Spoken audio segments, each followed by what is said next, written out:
తిరుమల తిరుపతి దేవస్థాన చరిత్రలో మనం అనేక మంది చైర్మన్లను చూసాం.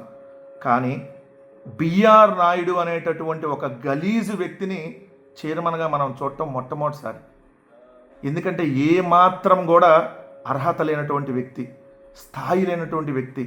ఒక టీవీ ఛానల్కి చైర్మన్ ఎలా ఉండకూడదో, ఒక పవిత్రమైనటువంటి దేవస్థానానికి చైర్మన్ ఎలా ఉండకూడదో అలాంటి నీచమైనటువంటి వ్యక్తిని తీసుకొని వచ్చి చంద్రబాబు నాయుడు గారు ఆ చైర్మన్ పదవిలో కూర్చోబెడితే ఈరోజు తిరుమల మొత్తాన్ని కలంకం చేసి పడేశారు. తిరుమల మొత్తాన్ని అపవిత్రం చేస్తూ ఉన్నారు. ప్రతిరోజు అక్కడ అపచారాలు జరుగుతూ ఉన్నాయి.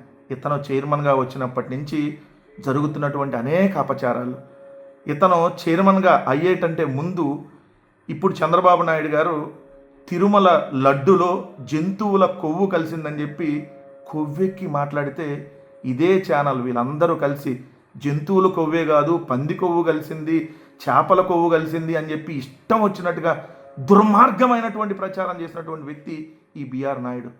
అర్ధరాత్రి బూతు బొమ్మలు, బూతు షోలు, సెక్సీ సాంగులతో మిడ్ నైట్ మసాలా నడిపేటటువంటి ఈ ఛానల్ వ్యక్తిని తీసుకొని వచ్చి పవిత్రమైనటువంటి స్థలం 140 కోట్ల హిందువుల ఆరాధ్య దైవం ఉన్నటువంటి ఆ తిరుమల వెంకన్న స్వామికి చైర్మన్గా నియమించడం అంటే ఇంతకంటే దారుణం ఇంకేమైనా ఉంటుందా?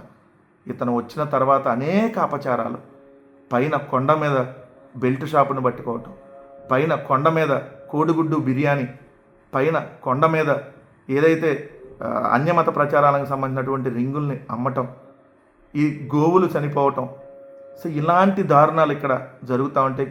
ఏదైతే భోజనంలో జెర్రీ, ఇలాంటి అనేక అపచారాలు జరుగుతూ ఉన్నా కూడా తప్ప తాగి డైరెక్ట్గా కొండ మీదకే వెళ్తున్నా కూడా పట్టించుకున్నటువంటి పరిస్థితులు, ఇలా అనేక అపచారాలు జరిగినా ఎక్కడా నోరు మెదపలేదు ఈ గలీజు నాయుడు అలియాస్ బిఆర్ నాయుడు. ఈయన పవిత్ర క్షేత్రంలో కూర్చొని చైర్మన్ వీళ్ళ బోర్డు మెంబర్లు అందరూ రాజకీయాలు మాట్లాడతా నిరంతరం గోవింద నామస్మరణలతో మారుమోగాల్సినటువంటి ఆ తిరుమల క్షేత్రంలో వీళ్ళ బూతులు, వీళ్ళ గలీజు మాటలు, వీళ్ళ వెకిలి చేష్టలు, ఇష్టం వచ్చినట్టుగా బెదిరింపులు, అక్కడ పవిత్ర క్షేత్రంలో కూర్చొని వీళ్ళు చేస్తున్నటువంటి కార్యకలాపాలు. ఈరోజు కూడా ఏదైతే ఈ చైర్మన్ మాట్లాడినటువంటి మాటలు, ఇతను అక్కడ కూర్చొని ఎంత పచ్చి అబద్ధాలు మాట్లాడుతున్నాడంటే జగన్మోహన్ రెడ్డి గారంట అజయ్ అనేటటువంటి వ్యక్తిని తాడేపల్లి క్యాంప్ ఆఫీస్కి పిలిచి తుపాకీ గురిపెట్టాడంట.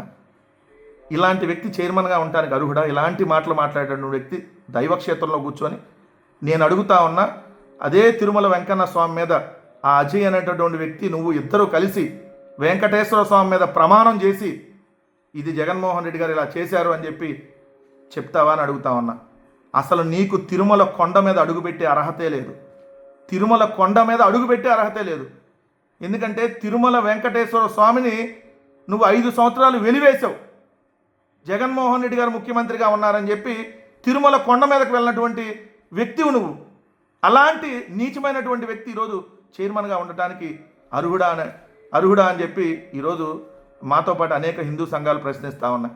మేము అడిగింది ఏంటి? ఒబరాయ్ హోటల్కి సంబంధించిన దాంట్లో అయ్యా మీరు తిరుమల తిరుపతి దేవస్థానం స్థలాన్ని ఏదైతే టూరిజానికి ఎలా కేటాయిస్తారో అక్కడ తిరుమల తిరుపతి దేవస్థానం స్థలంలో ఏదైతే ఒబరాయ్ హోటల్ అంటే ఒబరాయ్ హోటల్లో చికెను, మటన్ కబాబులు, మటన్ కీమాలు, లేదంటే మీరు అన్నట్టుగా ఫిష్, ఫ్రాన్స్, ఇంకా బీఫ్, ఇంకా అదేవిధంగా మద్యం, ఆ విధంగా అక్కడన్నీ ఆ హోటల్లో ఎన్ని దొరుకుతాయి కదా, ఎలా ఇస్తారు పవిత్రమైనటువంటి టీటీడీ స్థలాన్ని? దాన్ని రద్దు చేయాలని డిమాండ్ చేస్తే మమ్మల్ని గజ దొంగల ముఠ అంటావా? ఎవడు గజ దొంగల ముఠ? ఎవడు గలీజు వ్యక్తి? మిమ్మల్ని మించిన గజ దొంగల ముఠ ఎవరైనా ఉంటారా?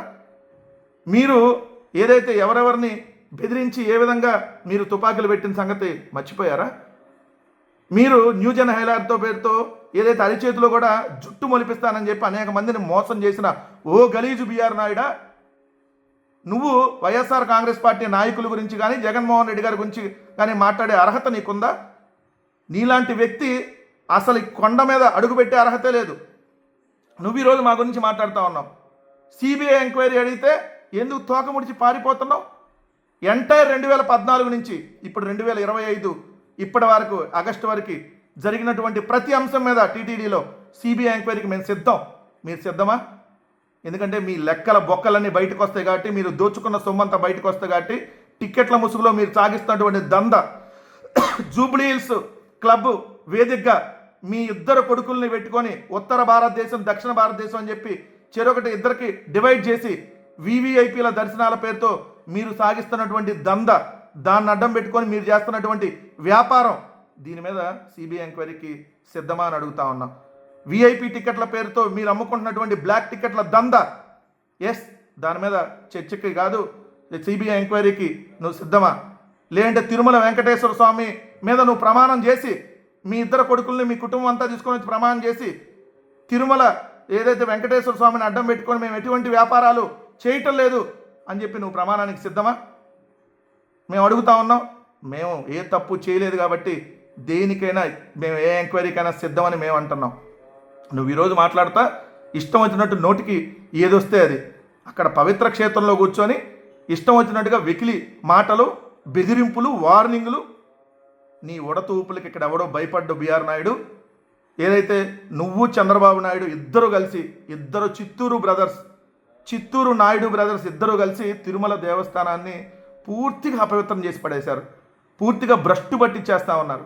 తిరుమల పవిత్ర క్షేత్రంలో ఈరోజు మీరు మాట్లాడినటువంటి మీ బోర్డు మెంబర్ పనబాక లక్ష్మి మాట్లాడినటువంటి మాటలు, తిరుమల లడ్డు తీసుకొని వెళ్ళి ఢిల్లీలో ఇస్తే తిరుమల లడ్డు అంటే మేము తినము అని చెప్పి రిజెక్ట్ చేస్తున్నారని మాట్లాడినటువంటి మాటలు, ఇది ఎంత అవమానం దేవుడికి, ఇది ఎంత దారుణం.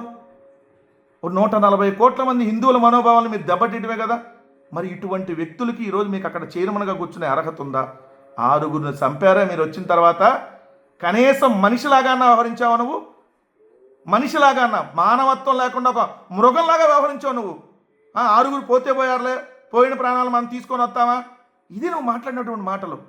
నీకు ఈరోజు నువ్వు ఇష్టం వచ్చినట్టు అక్కడ కూర్చొని పేలుతున్నటువంటి ప్రేలాపనలు, పిచ్చి పిచ్చి వాగుడు ఇకనైనా ఆపే. చంద్రబాబు నాయుడు గారు, మీకు కూడా వైఎస్ఆర్ కాంగ్రెస్ పార్టీ తరఫున హెచ్చరిక చేస్తూ ఉన్నాం. మీరు తక్షణం బిఆర్ నాయుడిని ఆ పదవి నుంచి తప్పించకపోతే ఖచ్చితంగా ఆ పాపం మీరు చేసిందే పెద్ద పాపం, ఇంకా ఆ పాపాన్ని ఇంకా అక్కడ కంటిన్యూ చేస్తే ఖచ్చితంగా వెంకటేశ్వర స్వామి శిక్షకి మీరు అనుభవించాల్సి తప్పనటువంటి పరిస్థితి ఏర్పడుతుంది. ఇప్పటికైనా ఇక్కడ ఆ టీటీడీ చైర్మన్గా ఆ బిఆర్ నాయుడిని తప్పిస్తే తిరుమల పుణ్యక్షేత్రం పవిత్రత పెరుగుతుందని చెప్పి ఈరోజు అందరూ డిమాండ్ చేస్తూ ఉన్నారు. హిందూ సంఘాలు కూడా ఈరోజు ఖచ్చితంగా డిమాండ్ చేస్తూ ఉన్నాయి. బిఆర్ నాయుడు అనేటటువంటి వ్యక్తి ఇక్కడి నుంచి పోతే, ఈ టీటీడీ చైర్మన్ పదవి నుంచి వైదొలిగితే అప్పుడు తిరుమల పవిత్రతని కాపాడేటటువంటి అవకాశం ఉంటుందని చెప్పి ఈరోజు ప్రతి ఒక్కళ్ళు మాట్లాడుతూ ఉన్నారు. కాబట్టి ఖచ్చితంగా ఆ విధంగా జరగాలని చెప్పి డిమాండ్ చేస్తూ ఉన్నాం.